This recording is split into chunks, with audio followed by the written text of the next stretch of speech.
ರಾಜ್ಯದ ನ್ಯಾಯಬೆಲೆ ಅಂಗಡಿಗಳ ಮಾಲೀಕರಿಗೆ ಈಗ ಆಹಾರ ಇಲಾಖೆ ಬಿಗ್ ಶಾಕ್ ಒಂದನ್ನು ಕೊಟ್ಟಿದೆ.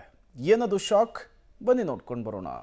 ನ್ಯಾಯಬೆಲೆ ಅಂಗಡಿದಾರರಿಗೆ ಬಿಗ್ ಶಾಕ್. ಅಕ್ಕಿ ಜೊತೆ ಸೋಪು ಎಣ್ಣೆ ಮಾರಿದ್ರೆ ಕ್ರಮ.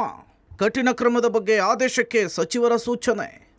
ಆಹಾರ ಮತ್ತು ನಾಗರಿಕ ಸರಬರಾಜು ಇಲಾಖೆ ಅನ್ನಭಾಗ್ಯ ಯೋಜನೆಯಡಿ ಉಚಿತವಾಗಿ ಅಕ್ಕಿ ವಿತರಣೆ ಮಾಡ್ತಿದ್ದಾರೆ. ₹1 ದುಡ್ಡು ಕೊಡದೆ ಅಕ್ಕಿಯನ್ನು ತೆಗೆದುಕೊಂಡು ಬರಬಹುದು. ಆದರೆ ಬಹುತೇಕ ನ್ಯಾಯಬೆಲೆ ಅಂಗಡಿಗಳಲ್ಲಿ ಅಕ್ಕಿ ಜೊತೆಗೆ ಸೋಪು, ಎಣ್ಣೆ, ಬೇಳೆ ಅಂತ ಹೇಳಿ ಹಣ ಪಡೆದುಕೊಳ್ತಿದ್ದಾರೆ. ಇತರೆ ಪದಾರ್ಥಗಳನ್ನ ದುಡ್ಡು ಕೊಟ್ಟು ಪಡೆಯದೇ ಇದ್ರೆ ಅಕ್ಕಿಯನ್ನು ಕೊಡೋದೇ ಇಲ್ಲ ಅಂತ ಹೇಳಿ ನ್ಯಾಯಬೆಲೆ ಅಂಗಡಿಗಳ ಮಾಲೀಕರು ಹೇಳ್ತಿದ್ದಾರೆ. ಈಗ ಅಂಥವರಿಗೆ ಆಹಾರ ಸಚಿವ KH ಮುನಿಯಪ್ಪ ಮೂಗುದಾರ ಹಾಕ್ಲಿಕ್ಕೆ ಮುಂದಾಗ್ತಿದ್ದಾರೆ. ನ್ಯಾಯಬೆಲೆ ಅಂಗಡಿಗಳಲ್ಲಿ ಸೋಪು, ಎಣ್ಣೆ ಅಂಥೇಳಿ ಇತರೆ ಪದಾರ್ಥಗಳನ್ನು ಮಾರಾಟ ಮಾಡಬಾರ್ದು ಅಂಥೇಳಿ ಸಚಿವ ಮುನಿಯಪ್ಪ ಸೂಚನೆ ಕೊಟ್ಟಿದ್ದಾರೆ. ದುಪ್ಪಟ್ಟು ದರಕ್ಕೆ ಮಾರಾಟ ಮಾಡೋದು, ಇತರೆ ಪದಾರ್ಥವನ್ನು ದುಡ್ಡು ಕೊಟ್ಟು ಪಡೆಯದಿದ್ರೆ ಅಕ್ಕಿ ಕೊಡಲ್ಲ ಅಂತ ಹೇಳೋದು ಕಂಡು ಬಂದರೆ ಕೇಸ್ ಹಾಕಬೇಕಾಗುತ್ತೆ. ನ್ಯಾಯಬೆಲೆ ಅಂಗಡಿಗಳಲ್ಲಿ ಇತರೆ ವಸ್ತುಗಳ ಮಾರಾಟಕ್ಕೆ ಕಡಿವಾಣ ಹಾಕ್ತೇವೆ ಅಂತ ಹೇಳಿದ್ದಾರೆ.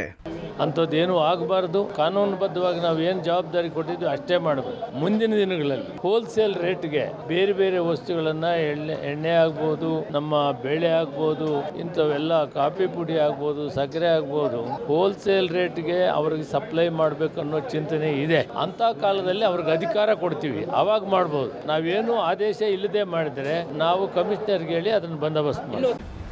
ಒಟ್ಟಾರೆ ರಾಜ್ಯದ ಬಹುತೇಕ ನ್ಯಾಯಬೆಲೆ ಅಂಗಡಿಗಳಲ್ಲಿ ಸೋಪು, ಅಡಿಗೆ ಎಣ್ಣೆ ಅಂಥೇಳಿ ಮಾರಾಟ ಮಾಡುವ ಹಾಗಿಲ್ಲ ಅಂಥೇಳಿ ಆಹಾರ ಸಚಿವರು ಖಡಕ್ ಎಚ್ಚರಿಕೆ ಕೊಟ್ಟಿದ್ದಾರೆ.